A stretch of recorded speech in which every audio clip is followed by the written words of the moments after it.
دیوالیہ پن کے کنارے لگ رہا تھا اور قریب تھا کہ دنیا پاکستان کو دیوالیہ قرار دے اور کوئی ملک پاکستان کو 1 روپیہ بھی مدد نہ دے، کیونکہ ایک دیوالیہ ملک کو کون مدد دیتا ہے؟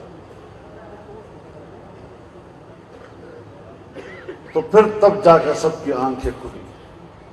پہلے صرف ہم کہتے تھے یہ فتنہ ہے، اب جس سے بات کرو کہتے ہیں وہ فتنہ۔ قائد تیری بصیرت کو، پہلے صرف ہم کہتے تھے یہ بیرونی ایجنڈا لے کر آئے ہیں، آج سب کہتے ہیں یہ تو باہر کے ایجنڈے تھے۔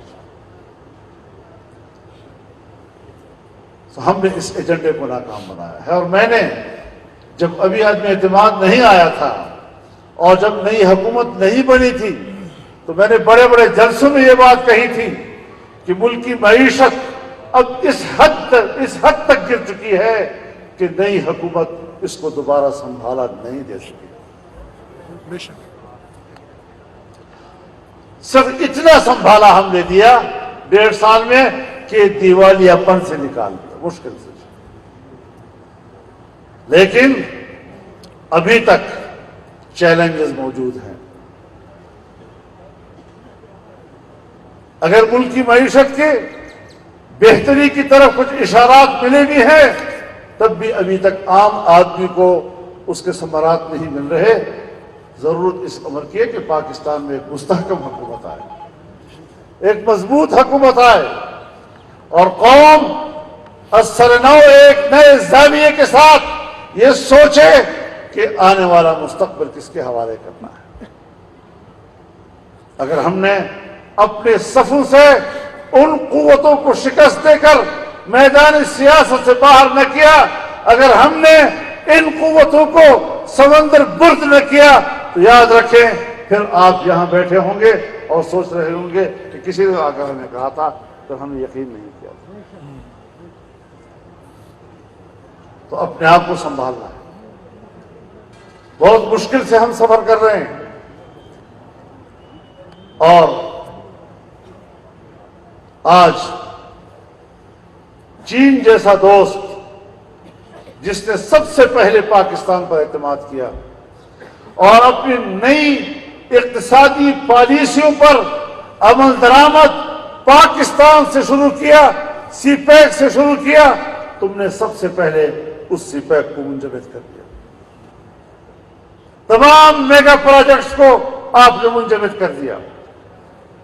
اور وہ دوست جس کو ہم سمجھتے تھے کہ ہماری دوستی تو کو ہمالیہ سے بھی بلند ہے، بحر الکاہل سے بھی گہری ہے، لوہے سے بھی مضبوط ہے، شہد سے بھی میٹھی ہے، آج وہ کہتا ہے کہ اگر پھر ملک میں اس طرح کے صادق اور امین آتے ہیں تو ہم پاکستان میں اپنا پیسہ ضائع کرنے کے لیے تیار نہیں۔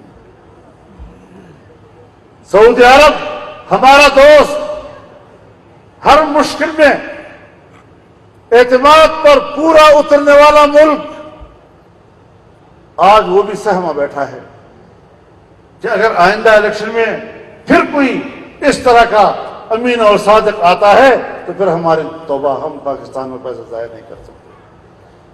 اور جس کو تم چور کہتے ہو وہ کہتے ہیں یہ آئیں گے تو ان کو ہم پیسے بھی دیں گے اور ملک بھی چلے گا۔ اس کا معنی یہ ہے کہ 2018 کے الیکشن میں دھاندلی ہوئی تھی، عوام کی رائے کے برعکس ملک پر ایک حکومت مسلط کی گئی تھی، اور ہم نے سب سے پہلے اس کے خلاف کلمہ حق بلند کیا۔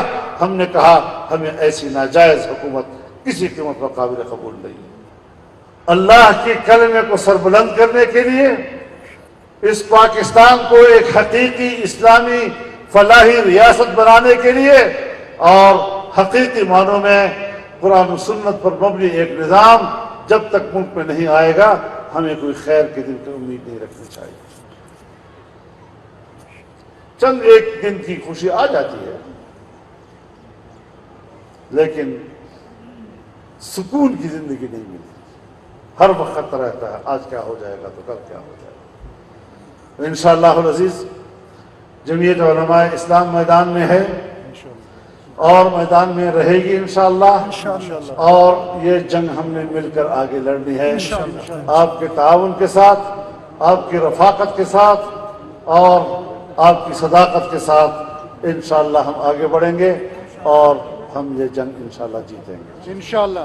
تو میرے محترم دوستو، ہمیں ان حالات کا ادراک ہے، ہم یہ سب کچھ دیکھ رہے ہیں، ہماری آنکھیں بند نہیں ہیں۔ یہاں تو مصیبت یہ ہے کہ اگر کسی کی حکومت آتی ہے اور وہ چاہے 2 دن کی کیوں نہ ہو تو ہم کہتے ہیں یہ ارے کل تو یہ حکمران تھا تو یہ مہنگے گئی تھی۔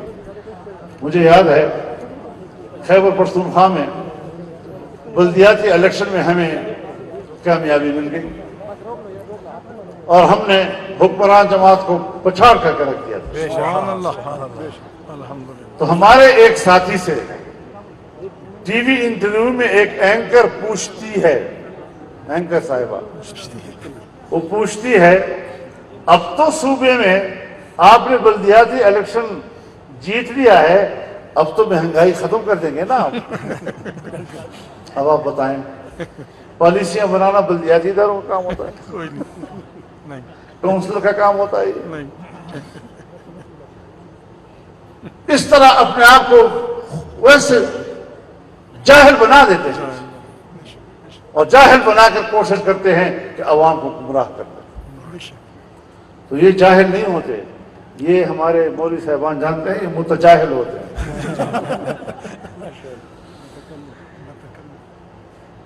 اس قسم کی چیزوں کا مت نہیں آنا۔